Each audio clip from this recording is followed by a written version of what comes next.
السلام علیکم، میں ہوں Rizwan Ashraf. Chief justice of Pakistan justice سعدی فائزی صاحب اور chief election commissioner Sikandar Sultan ناچا انہیں آخر سرنڈر کرنا پڑا ہے، اور عمران خان کی جانب سے پی ٹی آئی کی جانب سے عمران خان کے انسٹرکشنز کے مطابق پی ٹی آئی نے جو پٹیشن دائر کی ہے،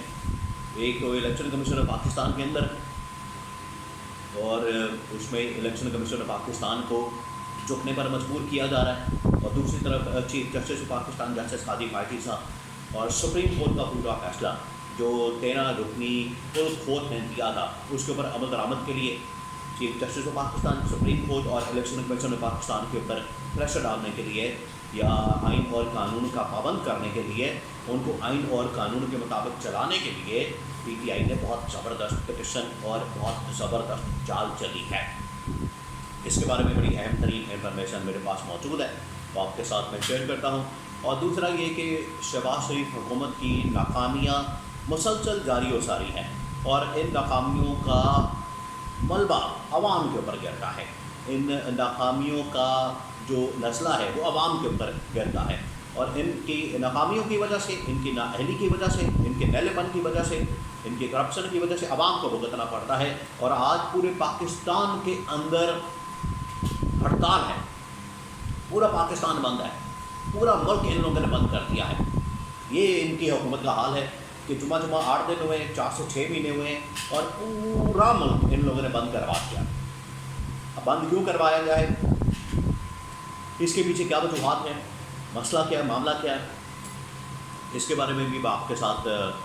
کچھ انفارمیشن شیئر کرتا ہوں۔ تو پہلے میں اس بارے میں بتا دوں کہ پورے ملک کے اندر جو اس وقت ہڑتال ہے، آج پورے ملک کے اندر، پورے پاکستان کے اندر، کراچی سے لے کر پشاور تک اور خیبر سے لے کر گوادر تک پورا ملک جو ہے وہ بند کر دیا گیا۔ تاجروں کی جانب سے یا دکانداروں کی جانب سے یا تاجر برادری کی جانب سے یا جو دکاندار حضرات ہیں، مارکیٹ کے لوگ ہیں، انہوں نے آج پورے پاکستان کے اندر ہڑتال کی ہے۔ اب دو اس کے پہلو ہیں، ایک تو یہ اس میں کہا جاتا ہے کہ دکاندار کیونکہ ٹیکس نہیں دیتے، ٹیکس نیٹ کے اندر نہیں آتے، اور اتنے لاکھوں کروڑوں اربوں روپے کماتے ہیں، اور ٹیکس نیٹ میں نہیں آتے، ٹیکس نیٹ میں آنے کے لیے ان کو بڑی تکلیف ہوتی ہے، بڑا مسئلہ ہوتا ہے، اور یہ ٹیکس چوری کرتے ہیں، یہ ٹیکس چور ہے، یہ ٹیکس نہیں دیتے، اس کی وجہ سے ان کے اوپر ٹیکس لگانا بڑا ضروری ہے، تو یہ بلیک میل کرنے کے لیے ہڑتال کرتے ہیں۔ یہ پہلا نقطہ نظر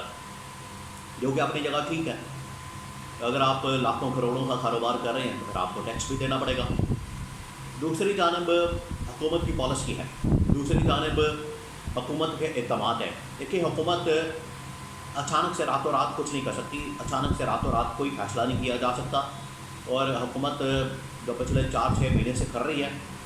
اس کو بھی سوچنے کی ضرورت ہے، اس کو بھی اپنے اقدامات ٹھیک کرنے کی ضرورت ہے۔ ایک تو یہ پہلی بات یہ کہ یہ حکومت بنی جعلی مینڈیٹ کے ساتھ ہے، جعلی ووٹوں کے ساتھ ہے، مصنوعی جعلی آرٹیفیشل حکومت ہے، جیسے آرٹیفیشل انٹیلیجنس رپورٹ دنیا کے اندر متعارف ہو چکے ہیں، بالکل اسی طرح سے ایک یہ ہائیبریڈ آرٹیفیشل اور رپورٹ قسم کی، ہائیبریڈ قسم کی حکومت ہے۔ اس کے جو اقدامات ہوتے ہیں وہ عوام کسی صورت بھی ماننے کو تیار نہیں، یا تو ہوتی ہے ایک عوامی مینڈیٹ والی حکومت، یا تو ہوتی ایک عوامی حمایت والی، سپورٹ والی، گود والی حکومت۔ تو وہ اگر کوئی فیصلے کرتی، اقدامات کرتی، عوام اس کو مان لیتے اور عوام ٹیکس دینے کے لیے تیار ہو جاتے ہیں۔ ان کو ٹیکس دے کے تو عوام کو ملنا کیا ہے؟ جب عوام نے تعلیم بھی اپنے خرچے پر بچوں کو دینی ہے، علاج بھی انہوں نے اپنے خرچے پر کرنا ہے، تھانہ کچہری، عدالت،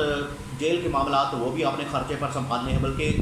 جو سرکاری ادارے کام کرتے ہیں ان کو بھی خرچہ دینا پڑتا ہے۔ ایک تو وہ سرکار کے پیسوں پر، ٹیکسوں پر، عوام کے ٹیکسوں پر بیٹھتے ہیں، عوام کے ٹیکسوں کے اوپر عیاشیاں کرتے ہیں، عوام کے ٹیکسوں کے اوپر سرکار سے پیسہ لیتے ہیں، اور عوام کی خدمت کے لیے بیٹھے ہیں، لیکن عوام کی خدمت کے بھی پیسہ لیتے ہیں۔ ادھر سے تنخواہیں الگ، مراد الگ، اور عوام کا کوئی عام انسان کا، عام شہری کا، کسی پاکستانی کا، کسی کا کوئی مسئلہ بن جاتا ہے تو وہاں پر آپ کو علیحدہ سے پیسے دینے پڑتے ہیں۔ آپ نے کوئی چھوٹا سا کام کروانا ہے، بڑے کام تو دور کی بات ہے، اس کے لیے تو کئی لاکھوں اربوں، لاکھوں کروڑوں روپے دینے پڑتے ہیں۔ آپ کو کوئی چھوٹا سا کام کروانا ہے، آپ نے فرض کرے کہ FIR ہے،